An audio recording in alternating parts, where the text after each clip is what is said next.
Hello, MMA fans or sports fans. This is Jason with If Games. I'm going to be demoing a game I am working on. It's an MMA fight night. Let me see. Actually, the name of the game is Fight Night MMA. So, what you're looking at right now is prototype. Some artwork that is in development of what the actual player board is going to look like, the playing area. I wouldn't say it's a playing board, but it's a play area. This is a game that's going to be solo, kind of, you can control a fighter.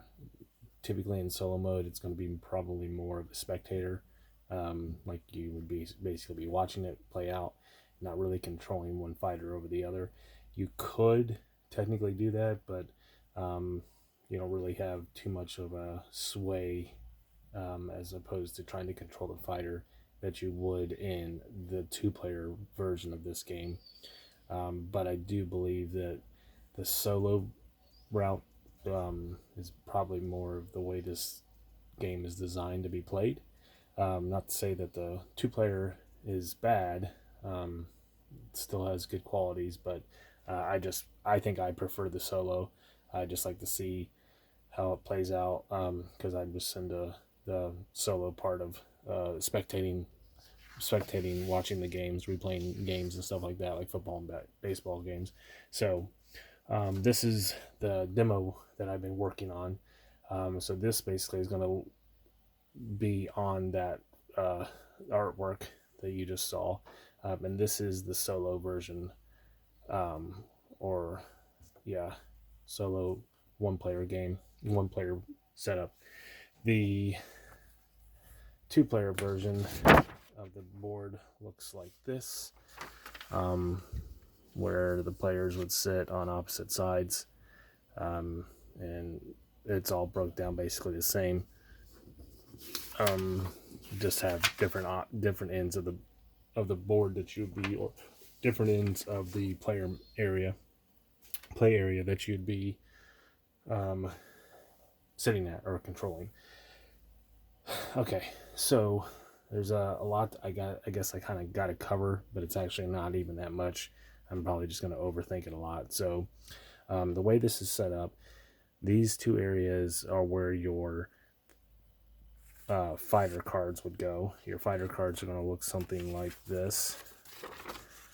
They basically, yeah. So you need a D100, or a tens, a D10 and a D10 with the tens on it, and then you need a D20, and then two D12s, and and a D6, and that's basically all the dice that you'll need.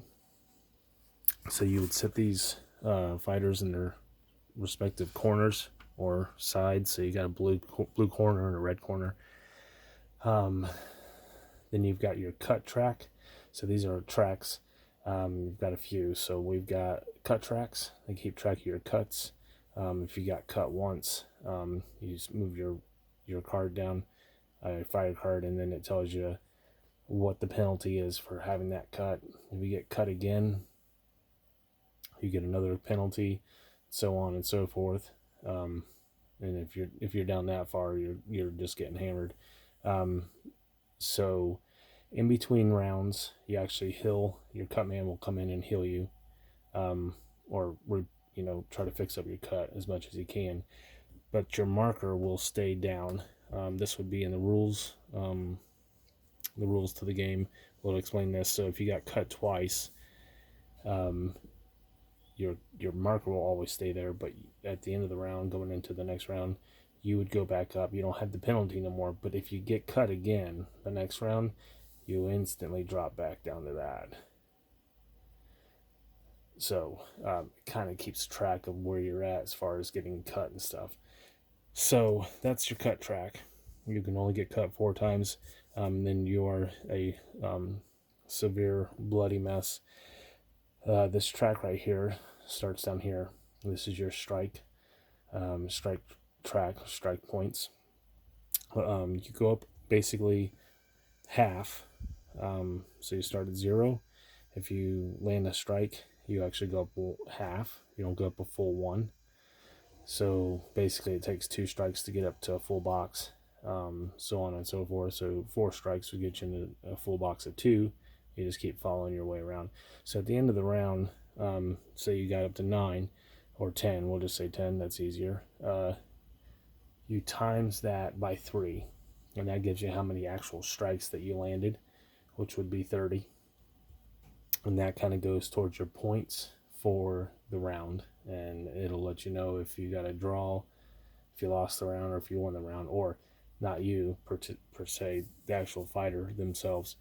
So and it goes up to 20. Actually, it goes a little further than 20, but that's kind of where I stopped it at, because I didn't want the board to get too cluttered. More than likely this will shift down a little bit and there'll be a second row of numbers, but I haven't had a fight go up to 20 yet, but some have gotten really close, and I can see it going past 20 if you really have a lopsided fight, which does happen. So that is that track.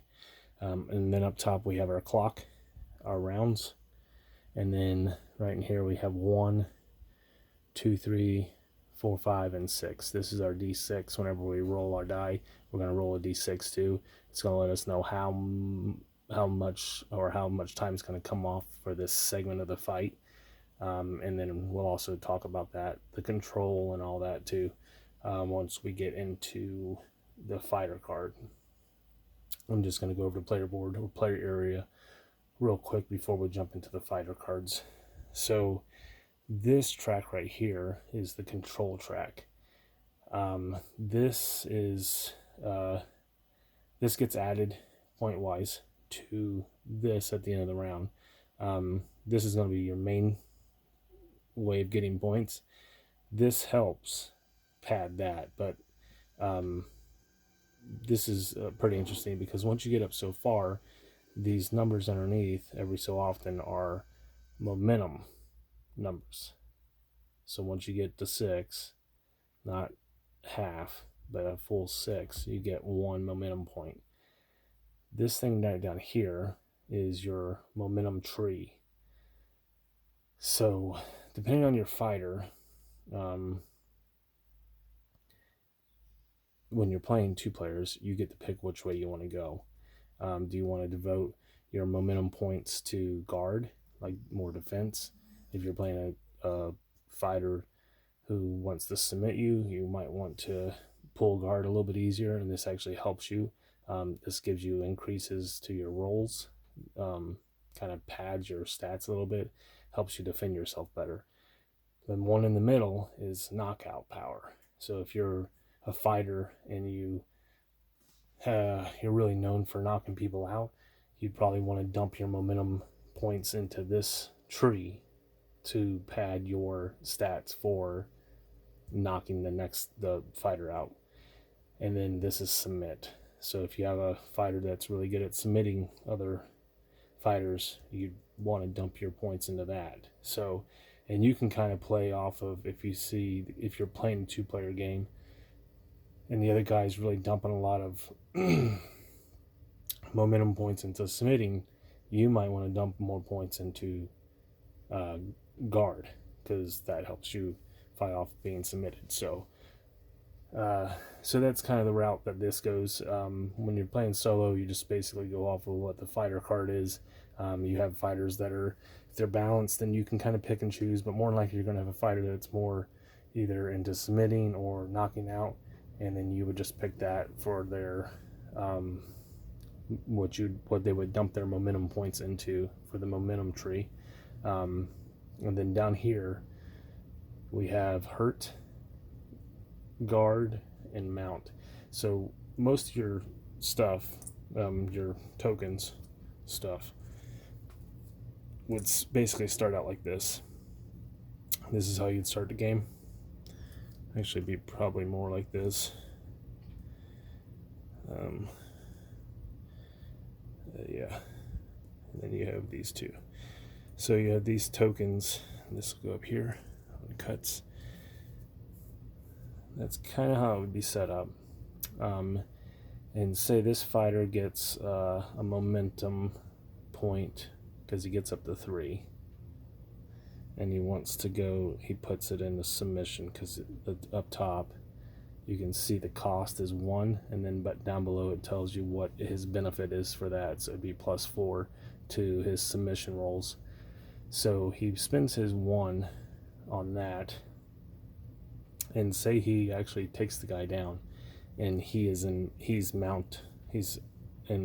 mount. So he puts this on mount to remind him that he's in mount. So whenever you get mount or guard on your player card or your fighter card, you get certain sections. So I'm going to jump off of this.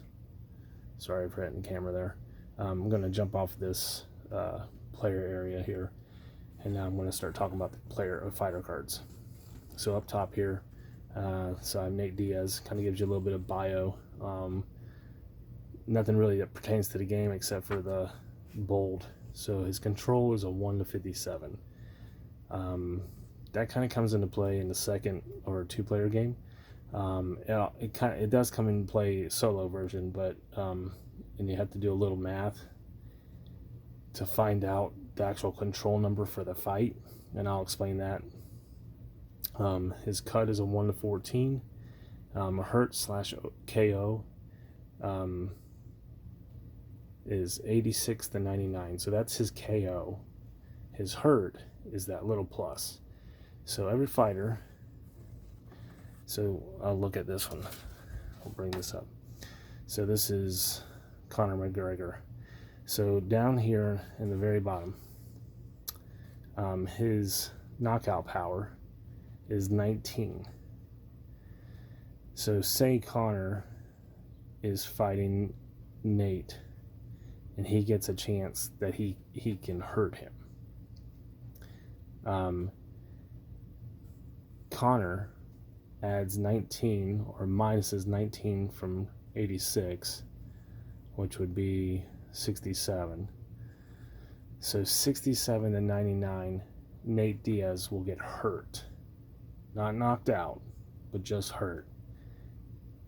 Then, every time Conor lands a hit, a punch or strike to Nate's head, he has to roll 86-99 to knock Nate out. But because he's hurt, it really increases the odds of every time McGregor hits him, he's going to get an extra roll to see if he knocks him out. So that's kind of where the numbers come in play up here. These bold numbers up in here, right here.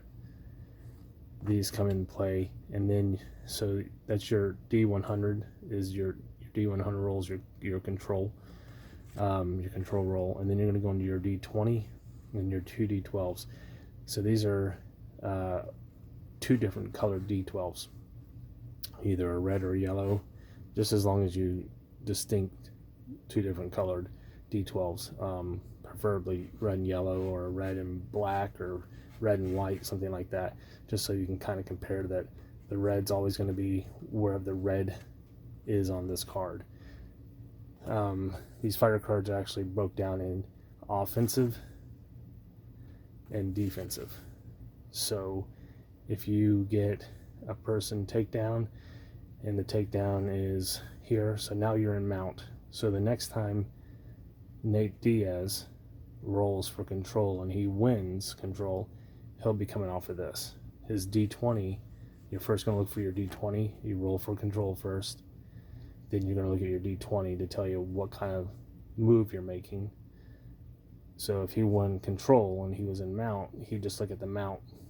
And just because he took the guy down and he landed in here previously, when people are down on the ground, you know they're always moving around. So he could change from a front mount to hooks in or north-south. And then you start getting into these numbers. So if he's north-south, he's going to minus 13 from the defender's defense, because he has a leg up and he's really good at submitting. That also comes over here to his submission power too. So, and then this also lets you know if he's in mount, he's not submitting, he could punch and elbow too. Then you start looking at cuts if you roll a 2, 6, or 9, and that kind of plays out. But like I said, I'll explain that as we start getting into this. So let's get into it.